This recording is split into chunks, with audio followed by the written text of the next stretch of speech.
A new report reveals anti-Semitic incidents in the U.S. rose by 36% last year. The Anti-Defamation League tallied nearly 3,700 cases of assault, harassment, or vandalism spanning the entire United States, marking the highest number on record since the first audit back in 1979. Visibly Orthodox Jews were targeted in more than half of the assaults. And joining us tonight to weigh in is Rabbi Yaakov Menken, Managing Director of the Coalition for Jewish Values. Rabbi, great to have you on again. This report is certainly alarming, to say the least. Are you surprised by these findings? Thank you for having me again. And sadly, talking about such a sad thing to be speaking about in general, but sadly, it is not surprising at all. It's simply reflecting experience that we in the Orthodox community are well aware of. As you just cited, over half the violent assaults are against visibly Orthodox Jews.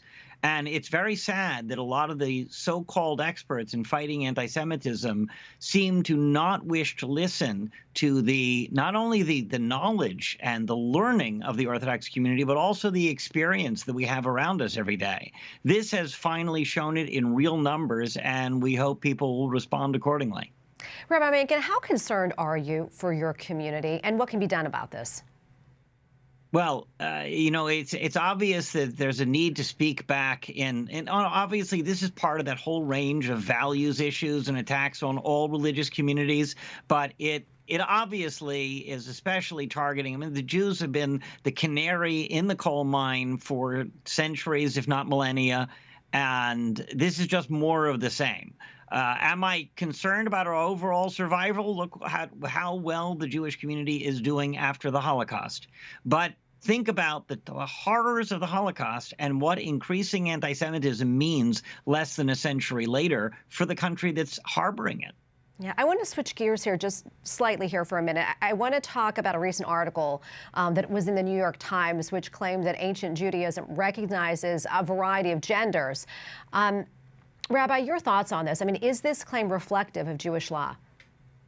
Talk about your distortions that could give rise to more anti-Semitism. That article was frankly unbelievable. What the Talmud recognizes is biology, that aberrations happen, and they're very unfortunate. A woman born without a womb, a man who has suffered castration.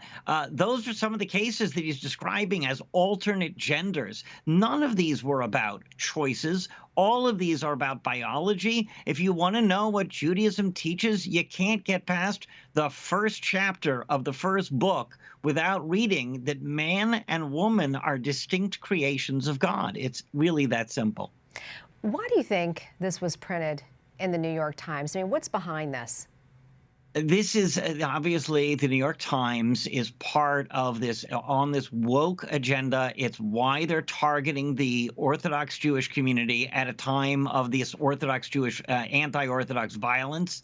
And it's also, I mean, these are one of the couples that was featured in a news story about this is a couple in the state of Missouri who has been fighting against values, against the Jewish community. And now, actually, we just formed a chapter of our organization, Coalition for Jewish Values, in the state of Missouri.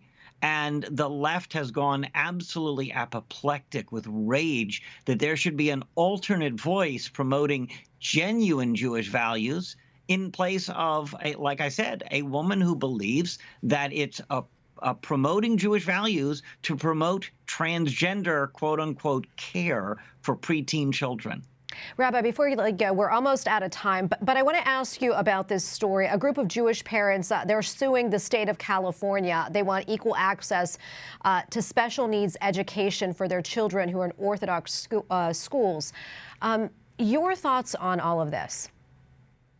You know, it's amazing that we go from a story about a parent who insists that it's appropriate to put transgender hormones in a preteen child versus parents who simply want to give special education to their children in the school of their choice. This is one of these cases where, thankfully, so much of the pro-values community in the United States has recognized what the Orthodox Jewish community has advocated for all along, which is our ability ability to choose the schools to which we send our kids. Those three parents are suing to have access to the same special education funding that California will give to any public school or any private school unless the child attends a sectarian school.